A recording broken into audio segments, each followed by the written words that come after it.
Assalamualaikum warahmatullahi taala wabarakatuh.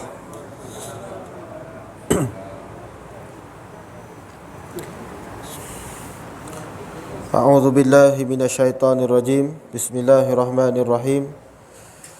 Alhamdulillahi rabbil alamin wassalatu wassalamu ala asyrafil anbiya'i wal mursalin wa ala alihi wa ashabihi ajmain. Allahumma salli wa sallim ala sayyidina Muhammad wa ala alihi wa ashabihi wa man tabi'ahum bi ihsanin ila yaumiddin. Rabbi shrah li sadri wa yassir li amri wahlul 'uqdatam min lisani yafqahu qawli. Qalu subhanaka la ilma lana illa ma 'allamtana innaka antal alimul hakim. Amma ba'd. Alhamdulillah, yang saya hormati Tuan Pengerusi, yang saya hormati Tuan Imam, Tuan Bilal, Tuan-tuan guru, ahli jawatan kuasa masjid, muslimin, muslimat yang dirahmati Allah sekalian. Alhamdulillah, pertamanya sama-sama kita mengucapkan syukur kepada Allah atas segala nikmat, segala limpah kurniaan Allah, dapat kita meneruskan kehidupan kita dengan melaksanakan kewajipan sebagai seorang hamba Allah, dapat kita meneruskan ibadah, sama-sama kita duduk dalam majlis ilmu, kita niat iktikaf dalam rumah Allah. Alhamdulillah, Allah panjangkan umur, Allah kurniakan nikmat yang paling besar, nikmat iman dan juga nikmat Islam. Alhamdulillah. Muslimin, muslimat yang dirahmati Allah, InsyaAllah malam ni kita sambung kitab Riyadus Salihin Imam An-Nawawi rahimahullahu ta'ala. Dan tajuk pada malam ini adalah berkaitan bersederhana dalam melakukan ketaatan kepada Allah. Sederhana dalam melaksanakan ibadah dan ketaatan. Pada pertemuan lalu saya ada kongsikan ciri-ciri orang yang bertakwa. Antaranya yang disebut dalam surah Ali Imran ayat 134 135. Dalam kedua-dua ayat itu dinyatakan ciri-ciri orang yang bertakwa, yang mana orang yang bertakwa itu akan mendapat ganjaran pahala, mendapat ganjaran syurga seluas langit dan bumi. Apakah ciri-ciri orang bertakwa? Saya ulang, yang pertama iaitu orang-orang yang menafkahkan hartanya ketika mana susah dan juga senang. Allazina yunfiquna fis sarra'i wad dharra. Ketika mana susah, ketika mana senang, dia menginfakkan hartanya pada jalan Allah. Itu yang pertama. Ciri yang kedua, wal kaziminal ghaiz. Orang yang menahan amarahnya. Yang ketiga, wal afina anin nas. Orang yang sentiasa memaafkan kesalahan orang lain. Wallahu yuhibbul muhsinin. Kemudian ciri yang keempat, Allah sebut dalam ayat yang seterusnya, walladzina idza fa'alu fahishatan aw zalamu anfusahum zakarullah fastaghfaru li dzunubihim wa may yaghfirudz dzunuba illallah wa lam yusirru ala ma fa'alu wa hum ya'lamun. Mereka yang bertakwa apabila ingin mengerjakan perbuatan jahat, menganiaya diri sendiri, menzalimi diri sendiri, apabila nak melakukan maksiat, kemudian dia mengingat pada Allah, zakarullah, nak buat dosa, tiba-tiba dia ingat Allah. Nak buat dosa dan dia teringat pada Allah, maka dia tak jadi nak buat dosa tu. Fastaghfaru li dzunubihim, dan dia pun istighfar kepada Allah atas dosa-dosanya. Maka itulah dia ciri-ciri orang yang bertakwa. Dah nak buat dosa, sikit lagi nak minum arak, astaghfirullahalazim, tak dapat dia nak minum. Sikit lagi dia nak mencuri duit orang, dah nak ambil dompet dah ni, astaghfirullahalazim, tak dapat dia duit tu. Tuan-tuan, itulah dia orang yang bertakwa. Sikit lagi dia nak pukul orang, dia dah angkat tangan dah nak sampai dah pipi muka dia, pipi orang tu, astaghfirullah, dia terberhenti kat sini. Tak kena, sikit lagi kena. Sikit lagi kena. Kalau kena sedap juga kan, baru istighfar. Itu ciri-ciri orang yang bertakwa. Tuan-tuan yang dirahmati Allah, hari ini kita akan masuk tajuk bersederhana dalam melakukan ketaatan dan ibadah kepada Allah. Dalam kehidupan kita sebagai seorang Islam, umat Nabi Muhammad sallallahu alaihi wasallam digelar sebagai umat pertengahan. Allah menyukai akan kemudahan dan Allah tidak suka menyusahkan kita. Allah menghendakkan kemudahan bagi kita dan Allah tidak suka perkara yang menyusahkan kita. Allah sebut dalam surah Al-Baqarah ayat 185, yuridullahu bikumul yusra wa la yuridu bikumul usra. Allah nak kita senang dan Allah tak nak kita susah.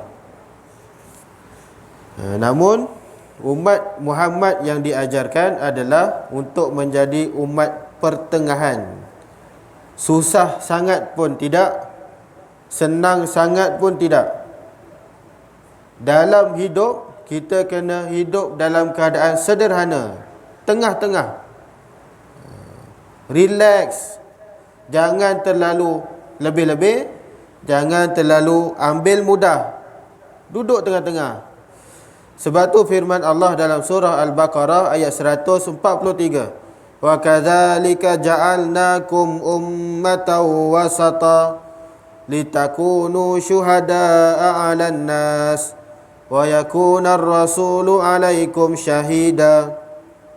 Dan demikianlah sebagaimana kami telah memimpin kamu ke jalan yang lurus, kami jadikan kamu wahai umat Muhammad satu umat pilihan lagi adil. Maksudnya apa? Umat yang sederhana, tengah-tengah, ummatan wasatan, tengah-tengah, relax. Jangan terlalu berlebih-lebih, jangan terlalu ambil mudah. Sebab itu Nabi sebut dalam hadisnya, khairul umuri awsatuha, sebaik-baik perkara adalah perkara yang pertengahan. Manakala Nabi sangat membenci orang yang suka berlebih-lebih. Nabi cukup tak suka pada orang yang suka berlebih-lebihan. Dalam hadis yang lain Nabi sebut sebanyak 3 kali. Riwayat Abdullah bin Mas'ud, Nabi SAW bersabda, halakal mutanatta'un, musnahlah golongan yang melampau.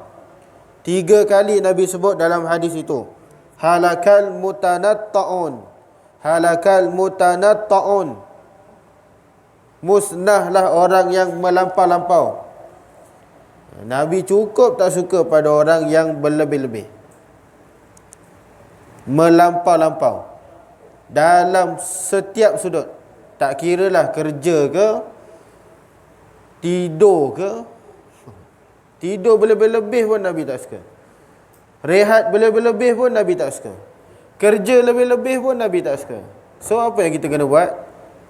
Sederhana, relax. Tuan-tuan yang dirahmati Allah, itu hadis yang Nabi sebut, Islam melarang umatnya terlalu berlebih-lebihan dan tidak pula terlalu mengambil mudah. Tidak pula terlalu bermudah-mudahan. Contoh dia apa?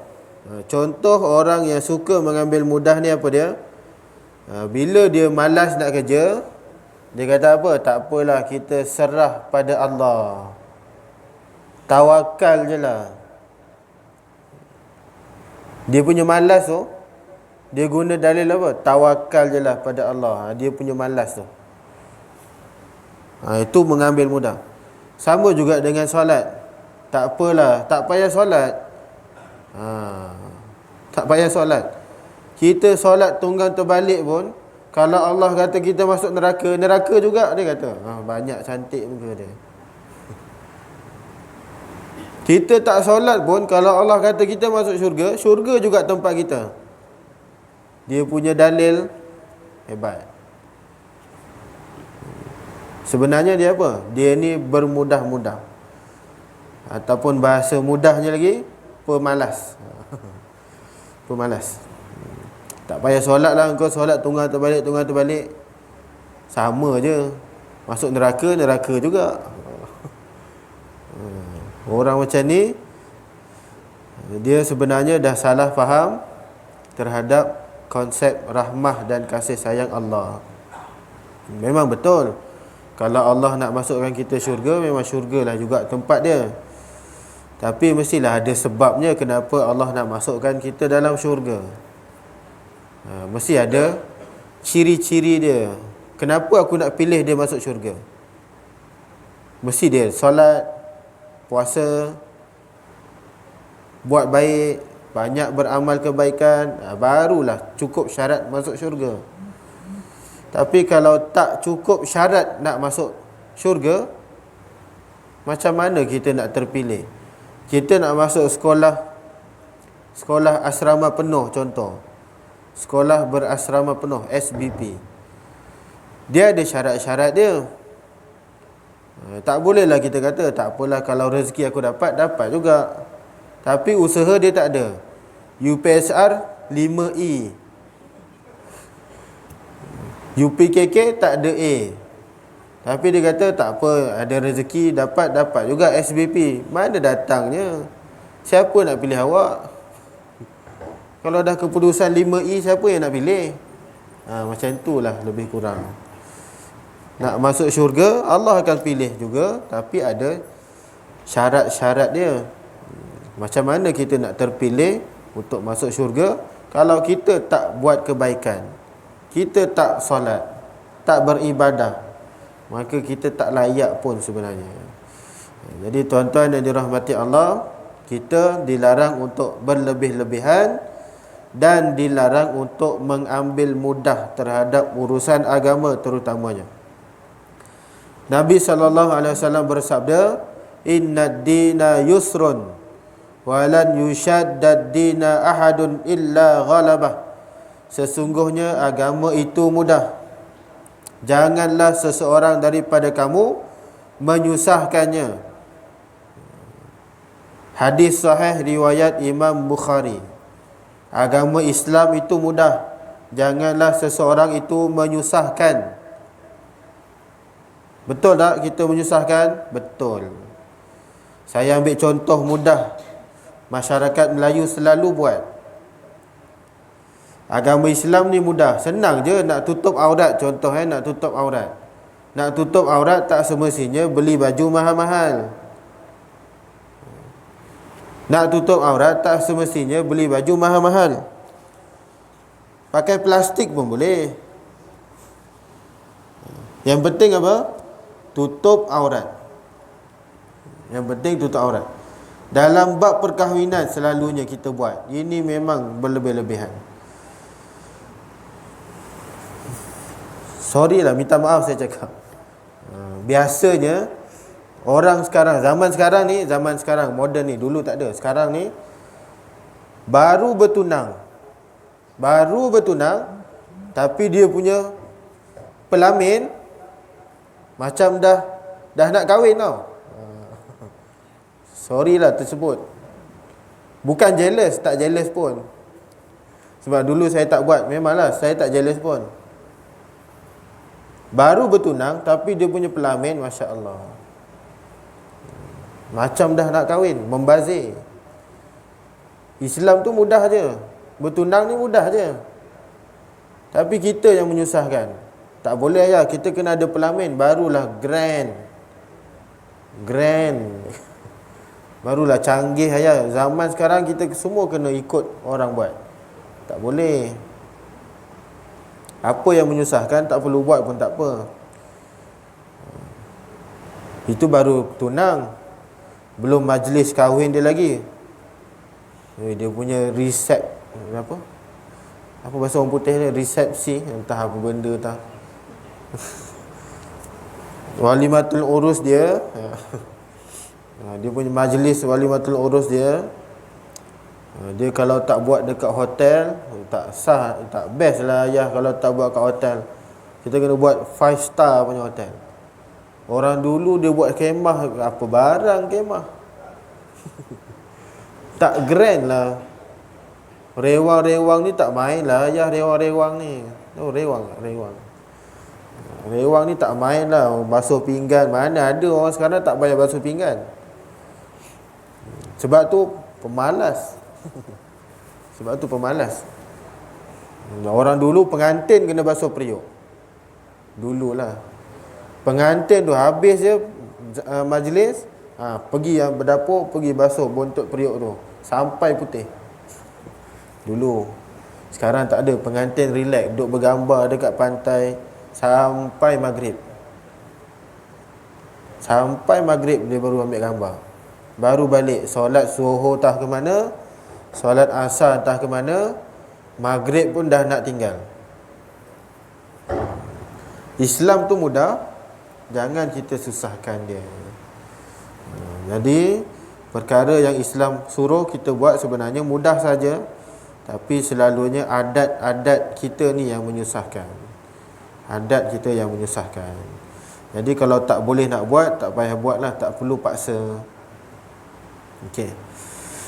Nabi SAW bersabda dalam satu hadis yang lain, iyyakum wal ghulu fid din fa innama halaka man qablikum bil ghuluwi fid din. Awasilah kamu dalam melampau dalam beragama, kerana binasanya orang-orang sebelum kamu adalah disebabkan sikap ghulu, melampau mereka dalam beragama. Melampau-lampau ni dalam bahasa Arab disebut ghulu. Ghulu, melampau-lampau. Orang-orang yang terdahulu binasa disebabkan apa? Disebabkan mereka melampau-lampau dalam agama. Apa maksud ghulu? Ghulu itu adalah melebihi had. Dia melampau batas. Sesuatu perkara tu dia ada had dia, tapi dia buat lebih daripada hadnya. Melampau-lampau. Ghulu, melebihi had dalam setiap sesuatu, ataupun terlalu keras berpegang pada sesuatu pendapat ataupun prinsipnya. Terlalu bertegas, terlalu keras dia pegang pada pendapat dia. Dia je yang betul. Itu nama dia ghulu. Dia tak boleh terima pendapat orang lain. Orang lain semua salah, aku je yang betul. Tu ghulu nama dia. Tuan-tuan, Ibnu Abbas radhiyallahu taala anhuma pernah satu ketika dalam satu musim haji bersama dengan Rasulullah sallallahu alaihi wasallam, Nabi memerintahkan kepada Ibnu Abbas untuk mengutip biji-biji batu untuk dibuat lontar jamrah. Nabi suruh Ibnu Abbas kutip biji batu untuk melontar jamrah. Maka Ibnu Abbas pun kutip batu-batu, yang mana batu tersebut tak terlalu besar dan tidak terlalu kecil. Lebih kurang besar ni lah, lebih kurang. Kecil je. Bila Ibnu Abbas kutip batu macam tu, dia bagi pada Rasulullah sallallahu alaihi wasallam, dan Nabi kata apa? Bagus. Besar macam ni lah Ibnu Abbas. Inilah besar yang aku nak. Jauhilah kamu daripada melampau-lampau dalam agama, ghulu. Kerana sesungguhnya al-ghulu itu membinasakan mereka yang sebelum kamu. Jadi dalam peristiwa itu Nabi suruh Ibnu Abbas ambil batu. Ibnu Abbas ambil batu yang kecil-kecil je, besar-besar sederhana je. Nabi tak kata jangan ambil batu yang kecil sangat dan jangan ambil batu yang besar sangat. Sebab nak melontar jamrah ni tak perlu batu besar-besar. Dan jangan pula pergi kutip pasir tu pergi baling. Pasir tu kecil sangat, butir-butir tu, itu melampau kecil nama dia.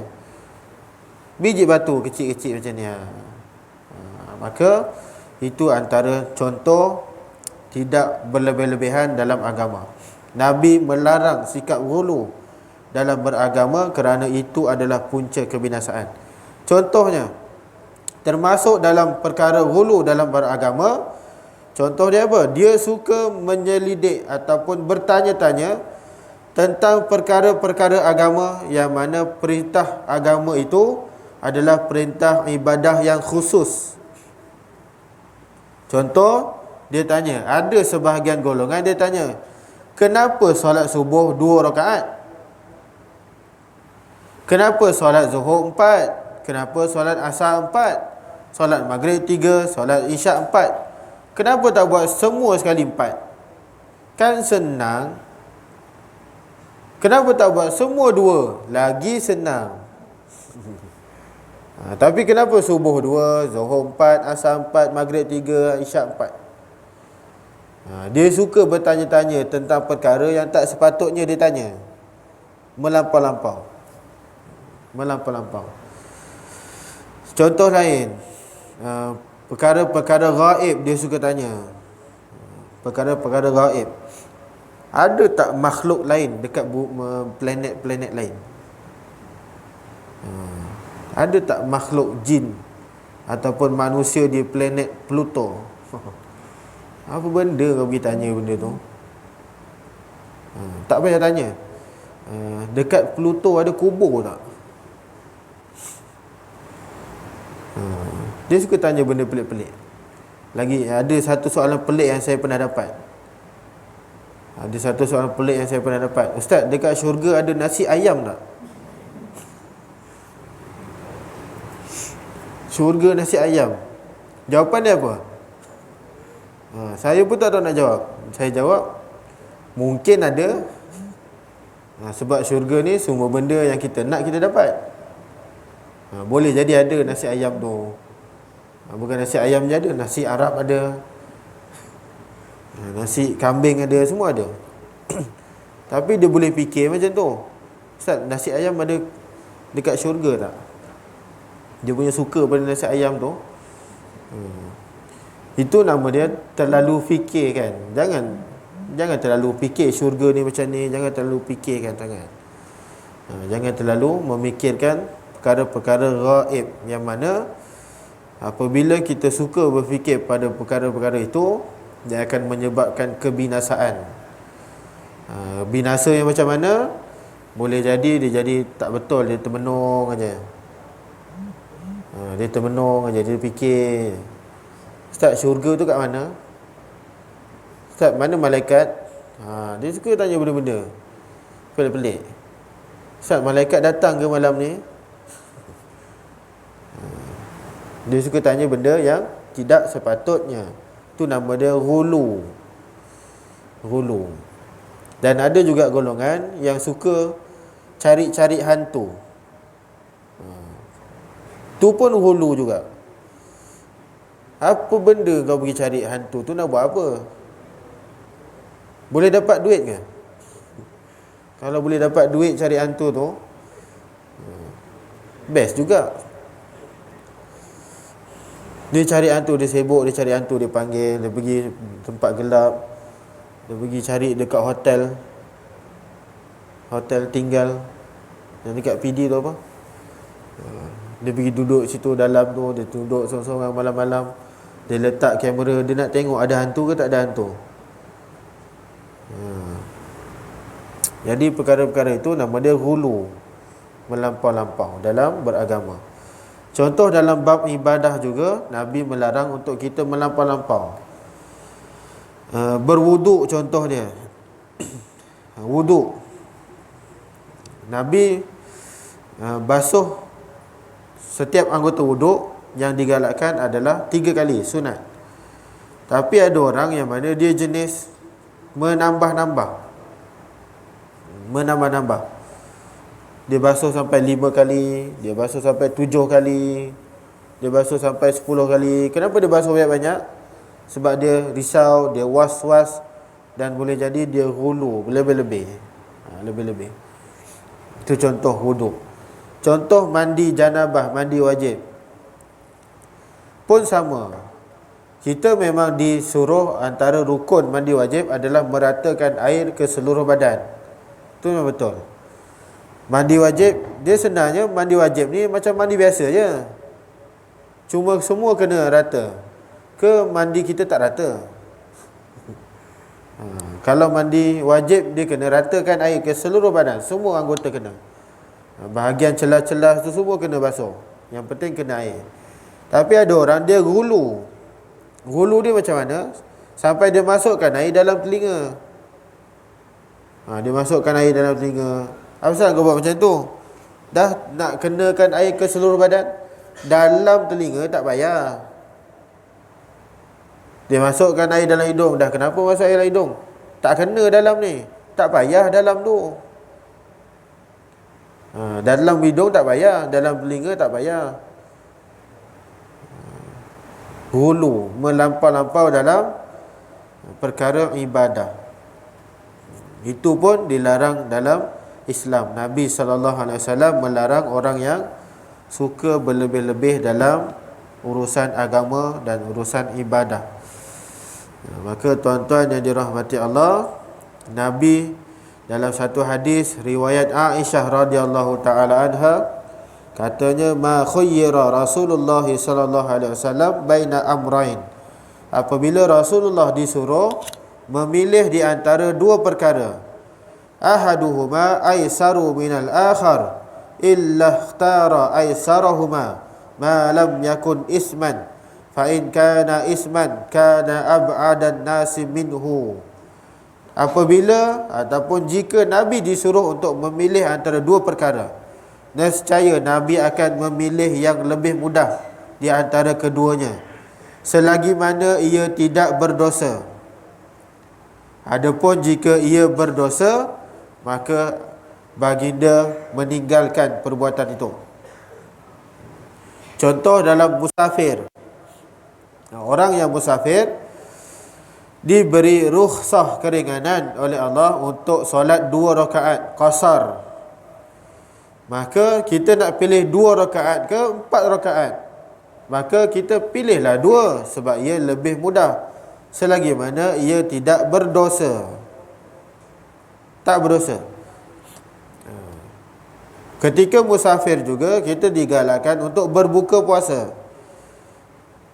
Jadi kita nak puasa ke tak puasa? Sebaiknya kita pilih dah tak puasa. Sebab apa? Sebab ia memudahkan urusan. Bukannya tak boleh qada, boleh, selagi mana ia tidak berdosa. Maka silalah pilih yang lebih mudah. Pilih yang lebih mudah di antara kedua-duanya, selagi mana ia tidak berdosa. Selagi mana ia tidak berdosa. Jadi tuan-tuan, itu antara suruhan dan juga pesanan Rasulullah supaya apa? Supaya tidak berlebih-lebihan dalam beragama dan tidak terlalu mengambil mudah dalam agama. Ambil mudah pun tak boleh, lebih-lebih pun tak boleh. Jadi kita kena duduk tengah-tengah. Duduk tengah-tengah. Hadis daripada Aisyah radhiyallahu taala anha, anna Nabiy sallallahu alaihi wasallam dakhala 'alaiha wa 'indaha imra'atun qala man hadhihi qalat hadhihi fulanatun tadhkuru min salatiha qala mah 'alaikum bima tutiqun fa wallahi la yamallu hatta tamallu wa kana ahabbud dini ilaihi ma dawama sahibuhu alaih. Nabi sallallahu alaihi wasallam pernah masuk menemui Aisyah. Ketika itu seorang perempuan sedang bersama dengan Aisyah. Maka baginda pun bertanya, "Wahai Aisyah, siapakah wanita ini?" Beliau pun menjawab, "Dia adalah seorang wanita yang menjaga solat sepanjang malam." Dia adalah seorang wanita yang menjaga solatnya sepanjang malam. Maka baginda pun bersabda, "Cukuplah. Kamu hendaklah mengerjakan ketaatan sesuai dengan kemampuan kamu. Demi Allah, Allah tidak pernah bosan dalam memberikan pahala, sehingga kamu sendiri yang berasa bosan dalam mengerjakan ketaatan. Dan ketaatan yang paling Allah sukai adalah ketaatan ataupun amalan yang dikerjakan secara berterusan oleh pelakunya, walaupun amalan itu sedikit. Yang itu lebih Allah suka. Tak perlu kita nak solat tahajud daripada pukul 1 sampai pukul 6. Lama je solat tahajud, 6 jam, 5 jam. Itu namanya ghulu, berlebih-lebihan. Tapi dia buat sekali tu je. Itu je lah seumur hidup dia buat. Lebih baik dia buat apa? Dia buat 10 minit je, 15 minit je setiap hari, tapi dia maintain istiqamah setiap hari. Yang itu lebih Allah suka. Subuh 6 suku dah, pukul 6 bangun pun boleh tahajud lagi. Apa masalah? Pukul 6 bangun pun boleh lagi tahajud. Sekarang subuh dah lambat, jadi pukul 6 tu pun boleh tahajud dah. 5 minit pun jadilah. Yang penting apa? Istiqamah setiap malam buat. Yang itu lebih Allah sayang. Yang itu lebih Allah suka. Berbanding dia solat satu hari tu je 5 jam. Pasal kau tak buat dah. Dah cukup lah 5 jam seumur hidup aku dah. 5 jam tu dah cukup dah. Nak lama-lama nak buat apa? Yang itu tak bagus. Tuan-tuan, lebih baik kita istiqamah dengan yang sedikit berbanding kita buat banyak tapi sekali sahaja.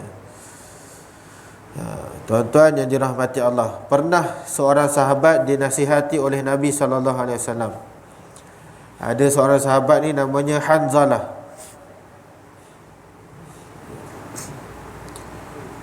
Seorang sahabat ni namanya Hanzalah.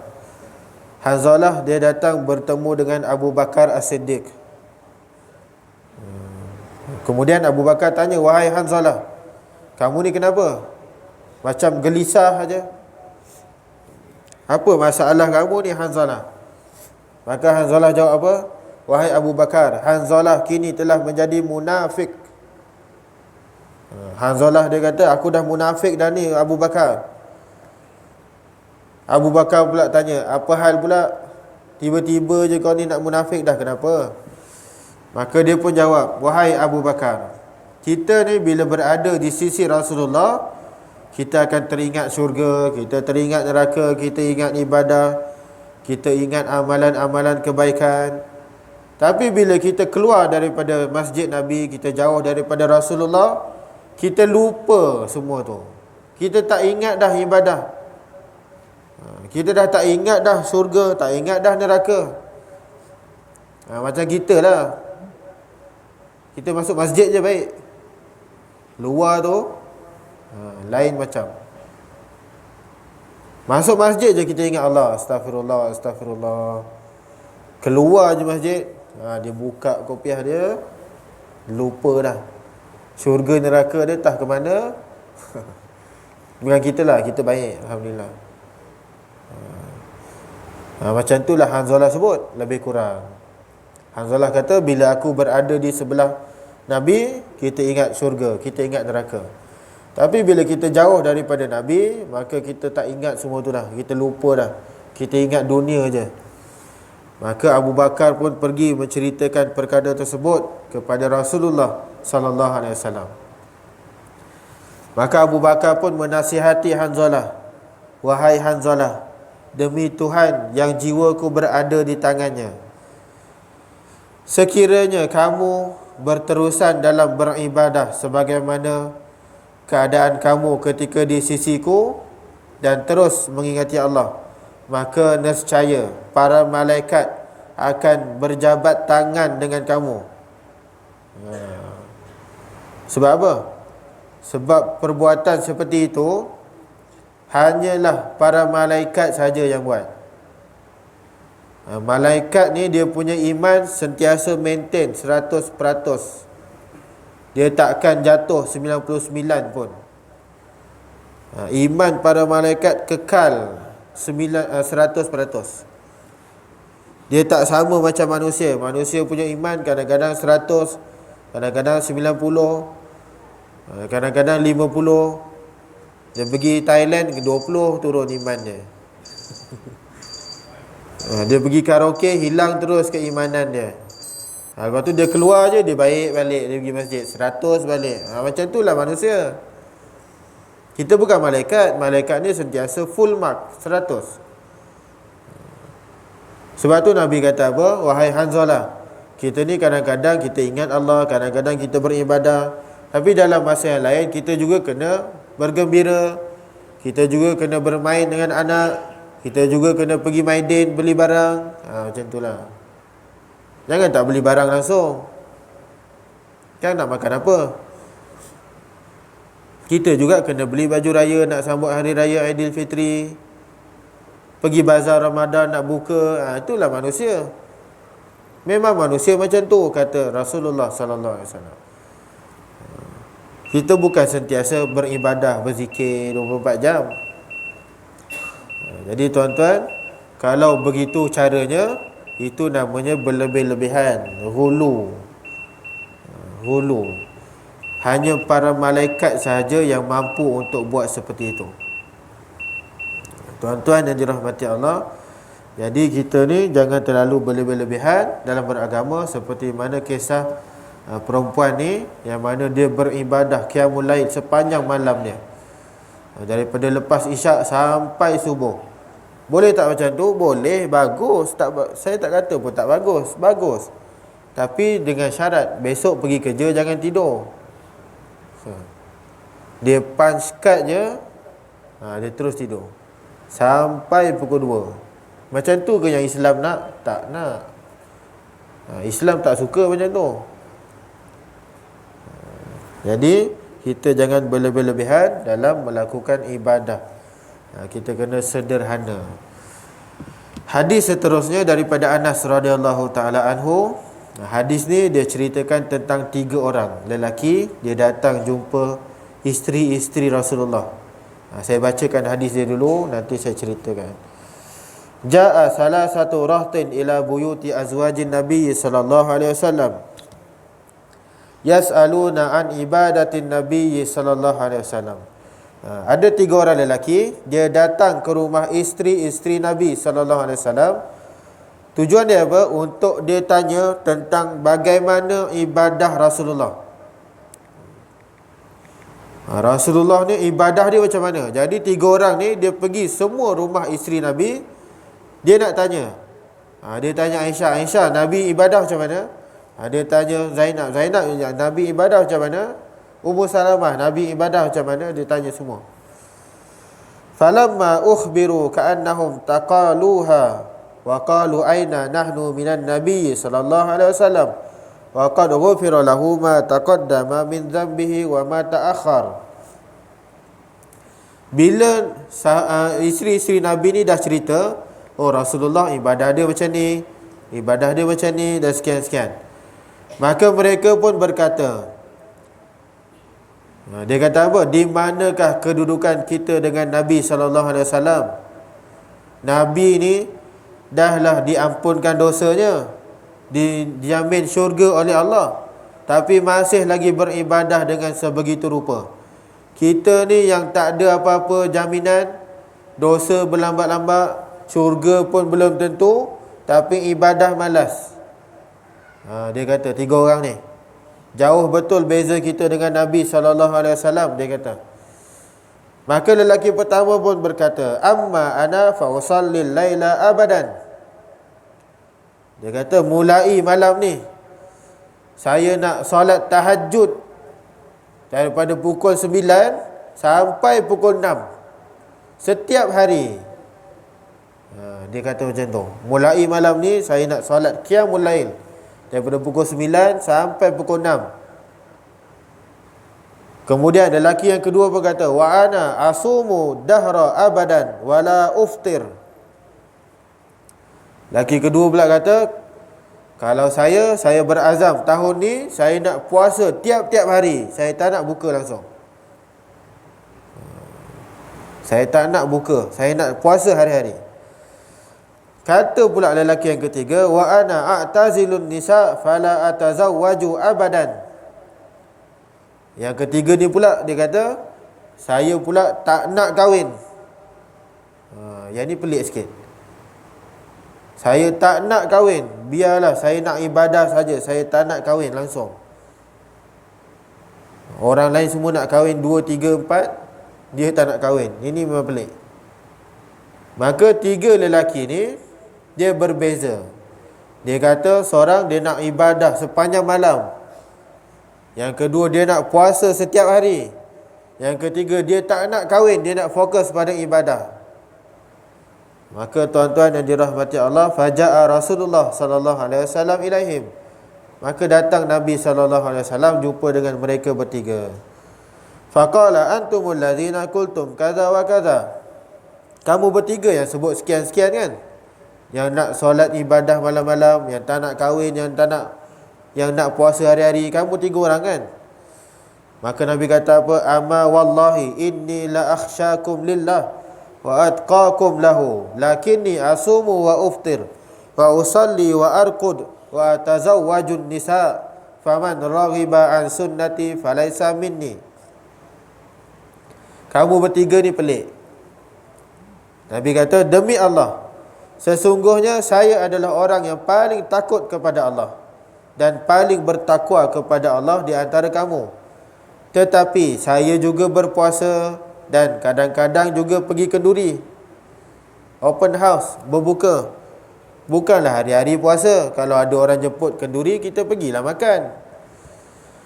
Saya juga mengerjakan solat pada waktu malam, tapi waktu malam pun saya tidur juga, kata Nabi. Saya solat pukul 3, pukul 4 saya bangun, pukul 9 sampai 3 saya tidur. Bukanlah daripada pukul 9 sampai pukul 6 tu solat tahajud. Dan Nabi kata apa? Saya juga berkahwin. Bukan tak kahwin, saya juga kahwin.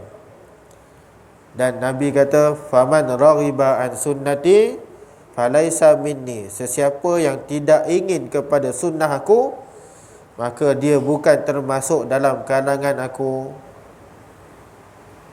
Tuan-tuan yang dirahmati Allah, hadis ini hadis sahih riwayat Imam Muslim. Nak kata apa dalam hadis ni? Nabi nak bagi tahu, kamu ni kalau nak ibadah sekalipun, janganlah sampai tiap-tiap malam kamu tak tidur langsung. Daripada pukul 10, pukul 9 sampai pukul 6 tak tidur dah, kenapa? Kita tidur dulu, lepas tu bangunlah pukul 4, pukul 5. Macam tu cara yang betul. Bukan tidur, bangun je tak tidur-tidur. Kita juga berpuasa sunat, tapi bukanlah puasa sunat hari-hari. Bukanlah puasa sunat hari-hari. Kadang-kadang ada open house, kadang-kadang ada kenduri kahwin. Dah kenduri kahwin tu pergilah, bolehlah dapat makan nasi minyak. Bolehlah dapat makan aiskrim percuma, siapa nak bagi?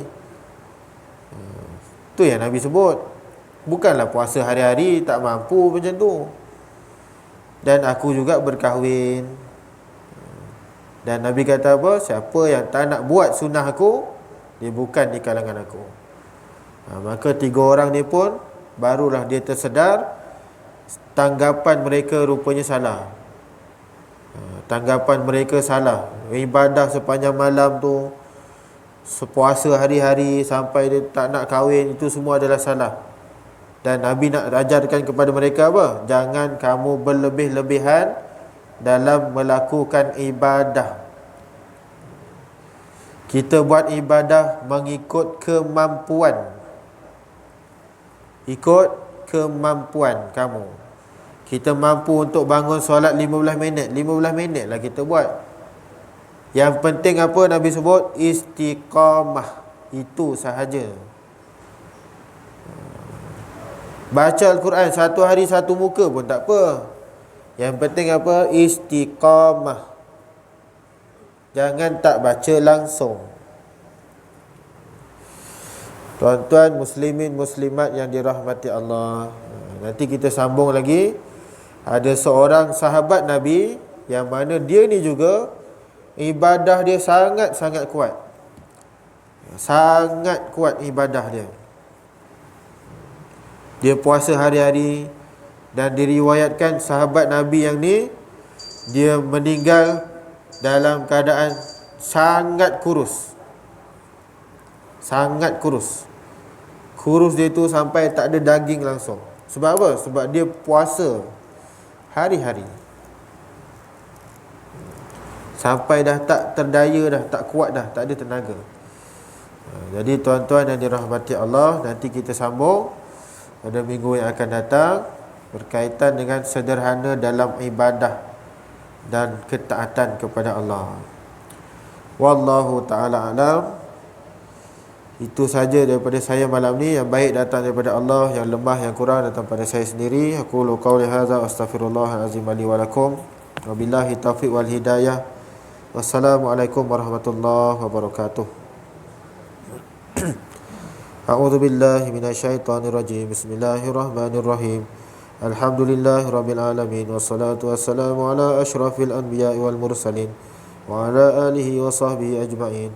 Allahumma rzuqna mutaba'atin nabiyyi sallallahu alaihi wasallam awalan wa akhiran wa zahiran wa batinan wa qawlan wa fi'lan wa ibadatan wa amalan salihah. Allahumma faqihna fid din wa 'allimna at-ta'wil. Rabbana atina fid dunya hasanah wa fil akhirati hasanah wa qina adzabannar. Wa sallallahu ala sayyidina Muhammad wa ala alihi wa sahbihi wa sallam. Walhamdulillahi rabbil alamin. Taqabbalallahu minkum.